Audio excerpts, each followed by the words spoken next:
Hey everyone, welcome to Two Guys Making Pride, where Gen X meets Gen Y.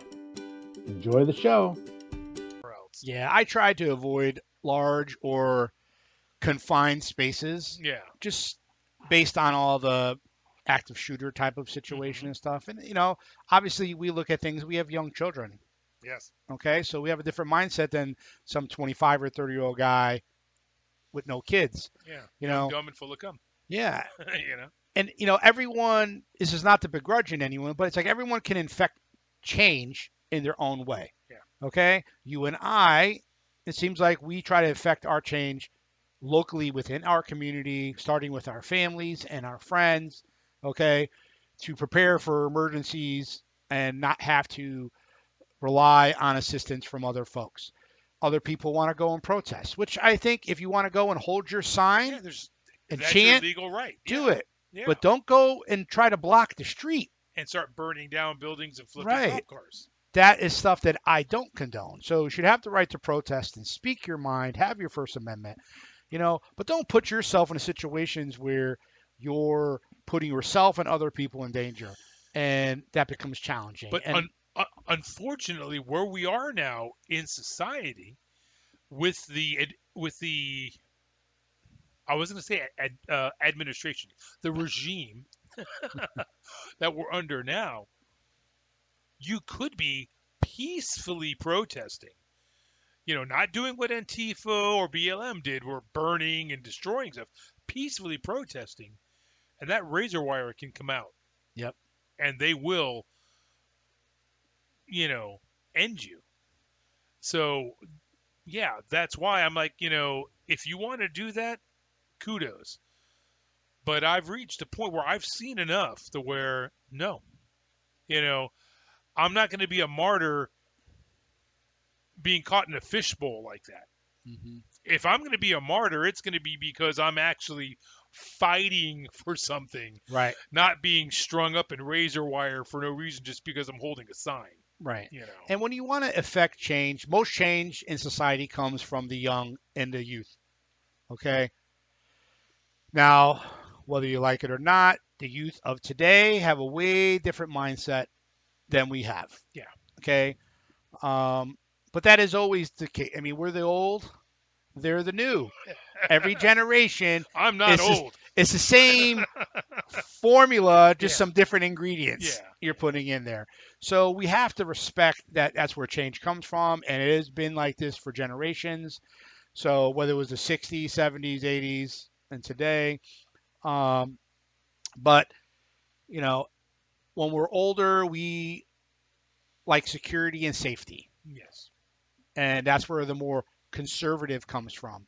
It's not about, you know, telling you what to do with your body or whatever. That's not what the real conservatism is. Every older generation becomes conservative, reflective of what the changes the young are trying to do. The old saying, if you're not a liberal when you're young, you're heartless. Right. If you're not a conservative, like when you're older, you're brainless. Right. You know. And and the idea of what the goalpost keeps changing. What is a conservative? What is a liberal? Yeah. Libertarian? Whatever they want to label something. Um, but we got to find a balance. I consider myself a constitutionalist. I've been a Republican. I've been a libertarian. Now I'm a registered Republican only because of the state of Florida and our uh, primary system. To vote in the primaries, you have to. Okay, fine, whatever. I consider myself though a conservative constitutionalist. What does the Constitution say?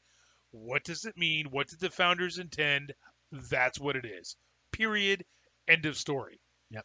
You know, I mean, I really don't consider myself a Republican because Republicans, they ain't shit anymore. And Right. the Democrats, they've become damn near communists, Well, both parties have been infected with Yeah, culture war, and that's not what's going to better our society. yeah. Doesn't matter what side. Even libertarians have been, when I was a libertarian, it was the 96 election. I voted for Harry Brown. I put signs up. I did the whole, I was 26, whatever. like libertarian then was definitely more conservative. Libertarian now, they're damn near communists. It's like, wait a minute, libertarian meant the Constitution, you know? Now they're, so far to the left, it's like, I can't even call myself a libertarian anymore. Yeah. It's terrible. And it makes it very hard in our space to connect with people. So, one of the things I've adapted to is that I try not to talk politics. Yeah. Okay. So, and the pool of people to pick from, okay, is getting smaller and smaller and infected with culture war. Yeah. Okay. So your atypical, say, Facebook group that is prepper oriented. Okay. A lot of the people in those groups, they're not the right fit, and you're not really going to pull mainstream people in to help strengthen that pool. Okay. And a lot of people in the prepping space are set in their ways. Okay. Because they're older. Yes. We're sitting here saying they're older, and we're in our 50s. Yeah. Which still told. I still think I'm 20.